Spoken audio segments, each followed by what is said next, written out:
Update कयो पिया कि भान सैयदाबाद खां जिते HRJDO न्यूज़ जी रिपोर्टर शहजाद मुताबिक़ भान सैयदाबाद में लेडी डॉक्टराणी अनिला चांडियो जे घर में थियल चोरी वारदात खिलाफ पैरामेडिकल स्टाफ ऐं डॉक्टरनि पारां सरकारी अस्पताल भान सैयदाबाद में OPDs जो बाइकाट कयो वियो। डॉक्टर के घर खां चोरी थियल डॉक्टर के घर मां चोरी थियल सामान जारी आहे जारी रहंदी जारी रहंदी। तफसील मूजिब अज भान सैयदाबाद जी अस्पताल में मुलाजमन डॉक्टर सरवर चन्ना, अमीर बख्श चन्ना, सज्जाद मेमून, जमील खुश्क ऐं ॿियनि जी अॻवाणी में एहतजाजी मुज़ाहिरो करे अस्पताल जे मेन गेट अॻियां धरणो हयो वियो।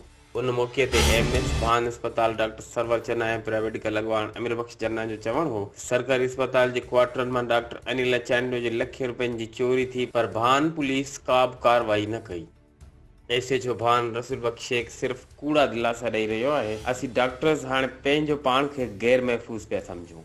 हिननि जो वधीक चवणु हो भान पुलिस चोरनि ख़िलाफ़ को बि एक्शन नाहे खयो, जंहिंजे करे अस्पताल जे अमले में सख़्त बेचैनी जी लहर छायल आहे। आख़िर में हिननि चिताव ॾींदे चयो त 3 ॾींहं अंदरि डॉक्टर अनिला चांडियो जे घर में थियल चोरी वापसि न कराई वई त एहतजाज तौरु अस्पताल खे ताला हणी ईंदड़ मरीज़नि खे भान थाणे ॾांहुं मोकिलींदासीं ऐं मरहलेवार एहतजाज तहरीक हलाईंदासीं जेका चोरी वापसि थियण ऐं जवाबदारनि जी गिरफ़्तारी ताईं जारी रहंदी।